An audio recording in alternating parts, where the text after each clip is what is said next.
नमस्कार, जोहार। झारखंड का एकमात्र सरकारी न्यूज चैनल क्लीन न्यूज में आपका स्वागत है। समस्या किसान से जुड़ा हो या हो पारा शिक्षकों का मुद्दा, हर खबर पर होगी हमारी पैनी नजर। सभी खबर सिलेक्टेड और काम की है, तो वीडियो के अंत तक बने रहें। साथ ही आप न्यूज को किस गांव या शहर से देख रहे हैं, हमें कमेंट में जरूर बताइए। आज का लाइक हम 100 रखते हैं, उम्मीद है कि आप इसे पूरा करेंगे। और रोजाना पंचायत चुनाव का अपडेट पाने के लिए चैनल को सब्सक्राइब कर बेल आइकन को प्रेस करें। तो चलिए जानते हैं आज का मुख्य समाचार। एक दावा किया जा रहा है कि लाल चावल खाने वाले झारखंड के इस गांव में किसी को नहीं हुआ है कोरोना। जाने क्यों है लाभकारी। झारखंड के पूर्वी सिंहभूम के घाटशिला अनुमंडल का एक ऐसा गांव है जहां पर अब तक कोई भी कोरोना पॉजिटिव नहीं हुआ है। ऐसा गांव के लोग इसलिए मानते हैं क्योंकि वे ढेकी कूटा लाल चावल खाते हैं। ग्रामीणों का मानना है कि लाल चावल खाने से इम्यूनिटी बढ़ती है और ये इसलिए स्वस्थ रहते हैं। घाटशिला अनुमंडल के डुमरिया प्रखंड का सुदूर और पहाड़ी गांव का बाकुल चंदा में हर किसी के घर में आपको चावल कूटने वाली पुराने जमाने की मशीन ढेकी मिल जाएगी। झारखंड में फोन के डर से भागेगा भूत, सरकार करने जा रही है खास इंतजाम। झारखंड में आए दिन डायन बिसाही की वजह से हत्या की खबरें लगातार आती रहती है। लंबे समय से चले आ रहे हैं इस प्रथा को रोकना प्रशासन और राज्य सरकार के लिए चुनौती बना हुआ है। अब डायन बिसाही की वजह से होने वाली हत्याओं को रोकने के लिए झारखंड प्रशासन एक बड़ी कार्य योजना तैयार कर रही है। राज्य के डीजीपी नीरज सिन्हा के निर्देश पर आईजी प्रोविजनल ने इस संबंध में आदेश जारी किया है। झारखंड के सरायकेला खरसावां जिला के शिक्षकों को संघ का निर्देश, कोई न जाए स्कूल, पदाधिकारियों से हम निपटेंगे।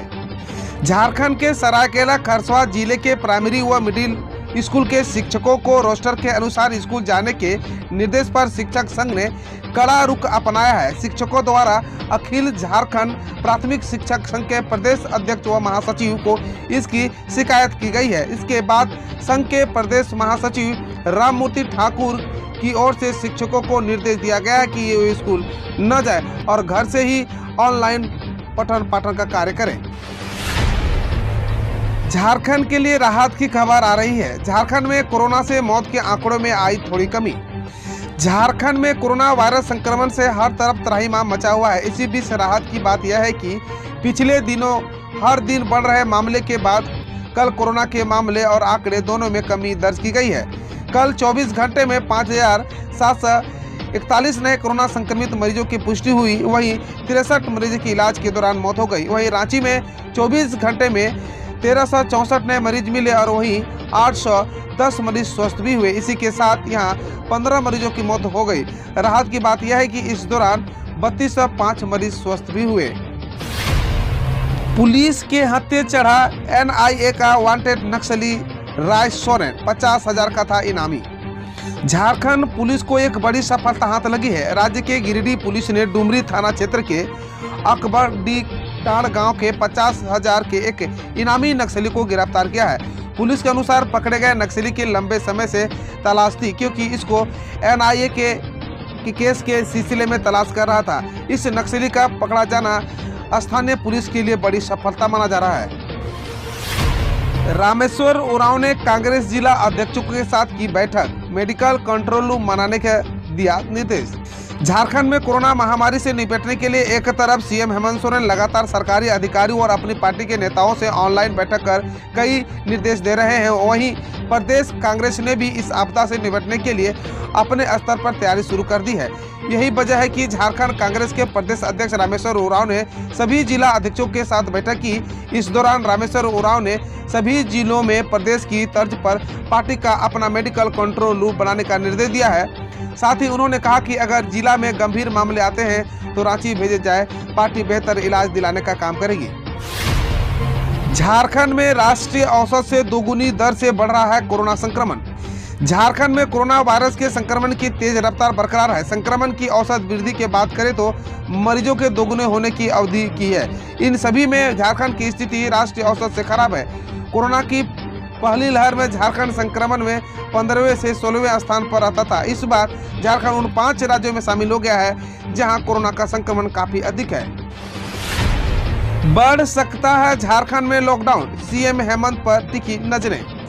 झारखंड में बेतहाशा बढ़ रहे कोरोना वायरस संक्रमण की रफ्तार थम नहीं रही है। मुख्यमंत्री हेमंत सोरेन ने कोरोना संक्रमण पर नियंत्रण के लिए 22 अप्रैल सुबह 6 बजे से 29 अप्रैल सुबह 6 बजे तक का झारखंड में एक हफ्ते का लॉकडाउन लगाया था, लेकिन संक्रमित मरीजों की संख्या में कमी आती नहीं दिख रही है। कोरोना का चेन तोड़ने के लिए किए गए इस कड़े फैसले का सड़कों पर तो असर दिख रहा है, लेकिन अस्पतालों में कोरोना के बढ़ते मामलों को देख लॉकडाउन बढ़ने के आसार नजर आ रहे हैं। फ्री टीका पर सियासत, जेएमएम ने की सरकार की तारीफ, बीजेपी बोली ढोल पीटने की जरूरत नहीं। कोरोना की दूसरी लहर की वजह से देश में लगातार मामले बढ़ रहे हैं, जिसको देखते हुए केंद्र सरकार ने 18 साल के ऊपर की उम्र के लोगों को भी कोरोना का टीका लगाने का आदेश दे दिया है। इसी कड़ी में झारखंड के मुख्यमंत्री हेमंत सोरेन ने फैसला लेते हुए 1 मई से 18 वर्ष के ऊपर के लोगों को फ्री कोरोना की वैक्सीन लगाए जाने की निर्णय लिया है। बरेली में झारखंड के बोकारो से पहुंची 22 टन ऑक्सीजन और भी जाएगी। बरेली ही नहीं, उत्तर प्रदेश के हर शहर में कोविड संक्रमण बढ़ने से ऑक्सीजन की मांग का ग्राफ आसमान छू रहा है। बरेली में भी प्रतिदिन मरीजों के इलाज के लिए 22 टन ऑक्सीजन की जरूरत है, जिसे पूरा करने के लिए झारखंड के बोकारो शहर के ऑक्सीजन प्लांट पर बरेली के अस्पतालों का निर्भरता है। अब खबर देश विदेश और देश की विभिन्न योजनाओं से। नतीजों से 10 दिन दूर, ममता बनर्जी बीजेपी के लिए मुश्किलें खड़ी करने के चक्कर में बंगाल को मुसीबत में ढकेल रही है। देश में कोरोना वायरस की दूसरी लहर ने तांडव मचा रखा है। प्रतिदिन 3 लाख से भी अधिक नए केस सामने आ रहे हैं। इसी स्थिति को देखते हुए प्रधानमंत्री नरेंद्र मोदी ने कोरोना से सर्वाधिक प्रभावित 10 राज्यों के मुख्यमंत्रियों के साथ उसके निवारण के लिए बैठक कर चर्चा की, लेकिन एक बार फिर पश्चिम बंगाल की मुख्यमंत्री ममता बनर्जी इस मीटिंग में शामिल नहीं हुई। भारत को कोरोना वैक्सीन बनाने का कच्चा माल नहीं देगा अमेरिका फर्स्ट बोल झाड़ा पल्ला। अमेरिका ने एक बार फिर भारत में कोविड वैक्सीन निर्माण में इस्तेमाल होने वाले कच्चे माल के निर्यात पर रोक लगा दी।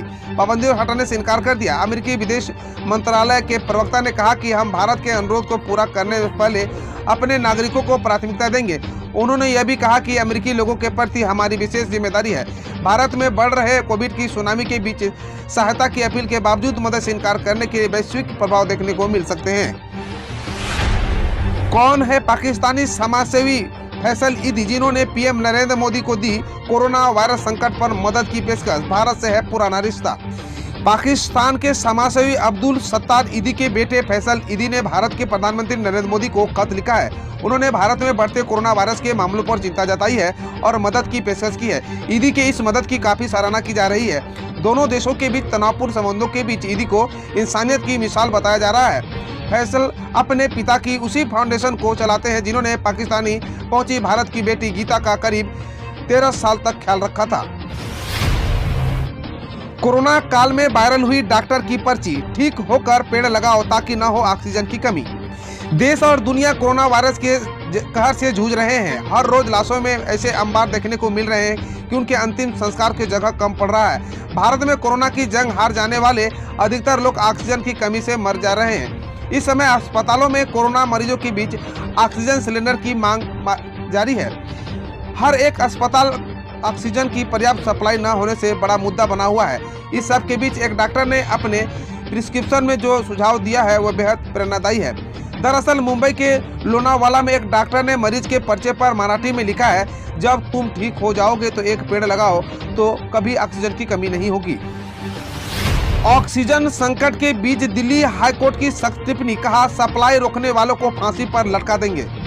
दिल्ली हाईकोर्ट में ऑक्सीजन संकट के मामले में हुई सुनवाई के दौरान अदालत ने अस्पतालों में ऑक्सीजन की कमी पर कड़ी नाराजगी जताई है। सुनवाई के दौरान हाईकोर्ट ने कहा कि जो भी ऑक्सीजन की सप्लाई को बाधित करने की कोशिश करेगा हम उसे फांसी पर लटका देंगे। जस्टिस विपिन सांघी और जस्टिस रेखा पल्ली के बेंच ने गंभीर रूप से बीमार कोविड मरीजों के इलाज के दौरान हो रही ऑक्सीजन की कमी को देखकर दायर एक याचिका पर सुनवाई के दौरान यह तल्ख टिप्पणी की। याचिका महाराजा अग्रसेन अस्पताल की ओर लगाई गई थी। मौका देखो और कमजोर भारत को बर्बाद कर दो, दुनिया और एजेंडावादी भारतीयों का यही संदेश है। जैसे ही कोरोना की दूसरी लहर ने उफान मारना शुरू कर दिया है, भारत में एक ट्रेंड दिखाई दिया है। यह ट्रेंड है एक व्यक्ति को कोसने या आरोप लगाने का, और यह व्यक्ति है भारत के प्रधानमंत्री नरेंद्र मोदी। चाहे वो ऑक्सीजन की कमी हो या ऑक्सीजन की लीक होना, सोशल मीडिया और अंतर्राष्ट्रीय मीडिया में प्रधानमंत्री मोदी के खिलाफ एक ऐसा प्रचार शुरू हुआ है कि सोशल मीडिया पर हर जगह आईसीयू बेड्स की कमी से लेकर वैक्सीन की कमी तक के पोस्ट देखने को मिल रहे हैं। इन सभी पोस्ट में निशाना भी पीएम मोदी को ही बनाया जा रहा है। लोगों के मन में भय पैदा करने के लिए और एजेंडा को फैलाने के लिए कुछ पोस्ट को तो कॉपी पेस्ट भी खूब किया जा रहा है। कोरोना का कहर झेल रहे भारत की मदद को कई देशों ने बढ़ाया हाथ। दोस्त ही नहीं दुश्मन ने भी की पेशकश। भारत में कोरोना वायरस महामारी लगातार भयावह रूप लेती जा रही है। पिछले 24 घंटे में देश में रिकॉर्ड 3,32,730 नए मामले सामने आए हैं। देश में स्वास्थ्य सेवाओं के ऊपर दबाव इतना ज्यादा बढ़ गया है कि अधिकतर अस्पताल अब नए मरीजों को भर्ती तक नहीं कर रहे हैं। स्वास्थ्य मंत्रालय के अनुसार इस समय देश में एक्टिव केस की कुल संख्या 24 लाख से भी अधिक है। भारत में लगातार खराब होती स्थिति के बीच दुनिया भर के कई देशों ने भारत की मदद के लिए हाथ आगे बढ़ाया है। मेघालय के राज्यपाल सत्यपाल मलिक ने कहा कि किसान आंदोलन पर मैंने पीएम मोदी और शाह को समझाया। कहा गलत रास्ते पर जा रहे हैं आप दोनों।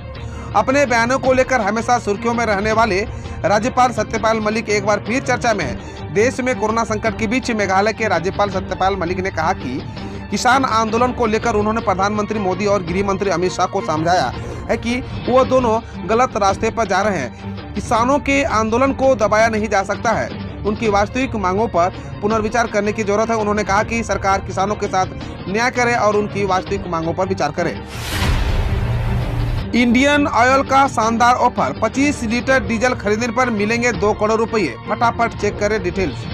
देश की सबसे बड़ी पेट्रोलियम कंपनी इंडियन ऑयल ने डीजल भरो इनाम जीतो ऑफर शुरू किया है। इस ऑफर में आपको किसी भी इंडियन ऑयल पेट्रोल पंप से डीजल भरवाना है।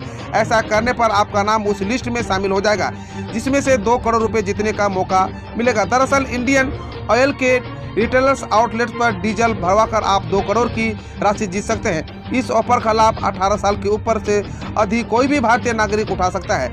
इसकी जानकारी इंडियन ऑयल ने एक ट्वीट के जरिए दी है। तो दुनिया के सबसे बड़े न्यूक्लियर प्लांट के निर्माण के करीब भारत, फ्रांसीसी फर्म का दावा। फ्रांसीसी ऊर्जा समूह EDF ने शुक्रवार को भारत में दुनिया के सबसे बड़े परमाणु ऊर्जा संयंत्र के निर्माण में मदद करने की दिशा में एक महत्वपूर्ण कदम उठाया। फ्रांस की ऊर्जा कंपनी EDF ने कहा कि उसने भारतीय परमाणु ऊर्जा निगम लिमिटेड के लिए महाराष्ट्र के जैतापुर में 6 दबाव वाले वाटर रिएक्टर बनाने के लिए बाध्यकारी तकनीकी वाणिज्यिक पेशकश जमा की है। ऊर्जा कंपनी के इस कदम को मील का पत्थर बताते हुए कहा कि इस आधार पर आने वाले महीनों में एक बाध्यकारी समझौते की दिशा में चर्चा आगे बढ़ सकेगी। डॉक्टर ही कर रहे थे रेमडेसिविर इंजेक्शन की कालाबाजारी, साथियों सहित पकड़े गए। जबलपुर में फिर से रेमडेसिविर इंजेक्शन की कालाबाजारी पकड़ी गई है, लेकिन इस बार 2 डॉक्टर भी इसमें शामिल थे। दोनों डॉक्टर सहित कुल 5 लोगों को पुलिस ने गिरफ्तार कर लिया है। इनके पास से 4 इंजेक्शन भी बरामद किए गए हैं। कोरोना पर पीएम मोदी की बड़ी बैठक। अगले 3 महीने तक वैक्सीन ऑक्सीजन के आयात पर कस्टम ड्यूटी हटाने की फैसला। देश में ऑक्सीजन की उपलब्धता पर प्रधानमंत्री नरेंद्र मोदी ने शनिवार को उच्च स्तरीय बैठक की और राजस्व विभाग का निर्देशित किया कि वैक्सीन, ऑक्सीजन और ऑक्सीजन से जुड़े उपकरणों के आयात पर बेसिक कस्टम ड्यूटी और हेल्थ सेस को तत्काल प्रभाव से अगले 3 महीनों के लिए पूरी तरह से हटा दिया गया है। प्रधानमंत्री ने बैठक में कहा कि अस्पतालों में मेडिकल ग्रेड ऑक्सीजन की सप्लाई में वृद्धि की तत्काल आवश्यकता है और साथ ही घर और अस्पताल में मरीजों की जरूरत का पूरा करने के लिए ऑक्सीजन से जुड़े उपकरणों को भी बेहद आवश्यकता है। सुनील गावस्कर ने की रवि शास्त्री की जमकर तारीफ, जाने क्या कुछ कहा। भारत के पूर्व बल्लेबाज सुनील गावस्कर ने टीम इंडिया के हेड कोच रवि शास्त्री की जमकर तारीफ की। गावस्कर ने कहा कि रवि शास्त्री के पास युवा खिलाड़ियों में आत्मविश्वास भरने की शानदार कला मौजूद है और वह एक बेजोड़ मेंटोर है। गावस्कर ने गेंदबाजी कोच भरत और उनकी भी तारीफों के पुल बांधे। उन्होंने कहा कि ऑस्ट्रेलिया दौरे पर गए किसी भी तेज गेंदबाज से आप बात करेंगे और वे भारत की जमकर प्रशंसा करते हैं। इससे पता लगता है कि उन्होंने युवा गेंदबाजों को कितने अच्छे तरीकों से मार्गदर्शन किया है। पीएम मोदी ने किया स्वामित्व योजना के तहत ई संपत्ति कार्डों का वितरण, लाखों संपत्ति मालिकों को होगा फायदा। प्रधानमंत्री नरेंद्र मोदी ने शनिवार को राष्ट्रीय पंचायत दिवस के मौके पर स्वामित्व योजना के तहत ई संपत्ति कार्डों के वितरण का शुभारंभ किया। इस मौके पर 4 लाख से अधिक संपत्ति मामलों को इसके ई संपत्ति कार्ड वितरण किए गए। प्रधानमंत्री कार्यालय से जारी एक बयान के मुताबिक केंद्रीय मंत्री नरेंद्र सिंह तोमर की उपस्थिति में देश भर में स्वामित्व योजना के कार्यान्वयन की शुरुआत हो गई है। अब गाँव में ड्रोन से होगा जमीन जायदाद का सर्वे। जानिए क्या है स्वामित्व स्कीम और कैसे बनाए ई प्रॉपर्टी कार्ड। देश के ग्रामीण इलाकों में रहने वाले लोगों के लिए एक महत्वपूर्ण खबर है। अब गाँव में ड्रोन के जरिए रिहायशी संपत्तियों को सर्वे किया जाएगा। फिर उसके बाद उसके मालिक को सरकार की ओर से प्रधानमंत्री स्वामित्व योजना के तहत ई प्रॉपर्टी कार्ड दिया जाएगा। इस तरह से उस जायदाद का मालिकाना हक मिल जाएगा। प्रधानमंत्री नरेंद्र मोदी ने शनिवार यानी 24 अप्रैल 2021 को स्वामित्व योजना की शुरुआत कर दी है।